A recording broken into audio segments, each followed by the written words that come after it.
let's be real. You've set goals before. You know, to hit the gym, to wake up on time, to finally buckle down and finish that project. And yet, you find yourself in this weird internal war where the part of you that wants to do it loses to the part of you that just doesn't.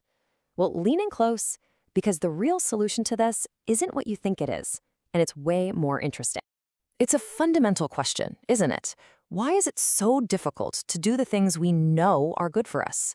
You know that going for a run is the right move. You know putting the phone down will let you focus. But there's this powerful, invisible friction that just seems to pull you in the opposite direction every single time. So what's the deal?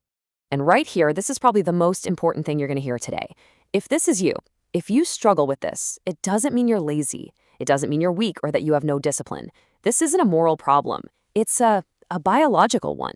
And the real story is so much cooler, and it starts deep inside your skull. That's right. We're stepping away from all the vague self-help talk about motivation, and we're getting into the actual science. We're looking at the physical hardware in your brain that's responsible for this stuff. See, there is a specific spot, a literal command center, that acts as the engine for your willpower. You know, we all think that if we could just get motivated, everything would change. We scroll through inspiring quotes and videos, hoping for some magic jolt of energy. But motivation is fleeting, right? It's a cheap high. It comes and goes.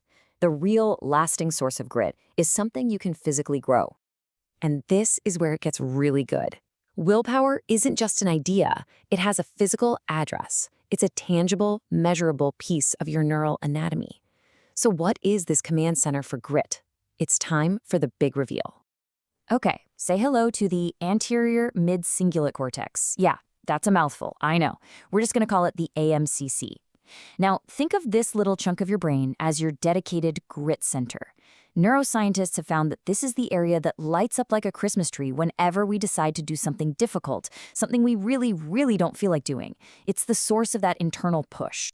Okay, so if this part of the brain is the source of willpower, then the critical question is, can we make it stronger? Can we make it bigger? And the answer is a huge, resounding yes. But, and you've got to pay attention here, it's not about just working hard. It's about working hard in a very, very specific way. And there it is, the million-dollar question. How do we go from just knowing about the AMCC to actually making it more powerful in our own lives? How do we literally build more of that tangible grit? Well, it turns out the AMCC is a lot like a muscle. See, it doesn't respond to just any old stress. This is exactly why you can have an absolutely awful, stressful day at work, dealing with things you didn't choose to deal with, and you get home feeling completely drained, but you're not an ounce stronger. The type of effort is everything. Okay, this slide right here, this is the most important distinction you need to understand. On the left, you have involuntary effort. Think about being stuck in miserable traffic. It's awful, it's stressful, but you didn't choose it. That kind of struggle just drains you. It builds nothing. But now, look at the right side. Voluntary aversive effort. That's the feeling of choosing to get into an ice bath or choosing to do one more rep at the gym when you want to quit. That conscious choice to do something you don't want to do, that's the magic ingredient. That is the signal that tells your AMC, hey, time to grow. So, let's get super practical. If choosing to do hard things is the workout, what does the actual training program look like day to day? Well, it's actually a pretty simple 3-step process. Here's your workout plan. First, pick something difficult that you know is good for you. Second, and this is so important, you have to feel the resistance. Acknowledge that whiny voice in your head that is screaming, stop, this sucks, let's quit.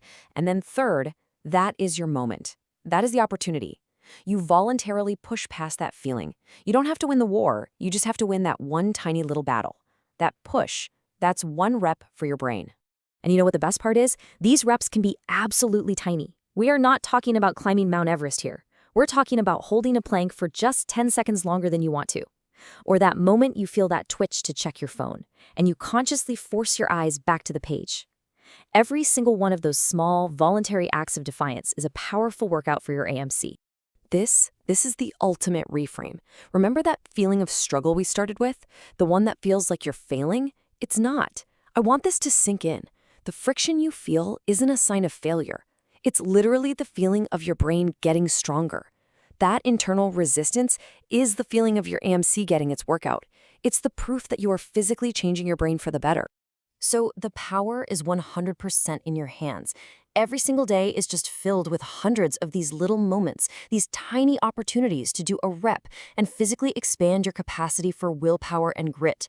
The only question left is which difficult thing are you going to choose to build yourself with today?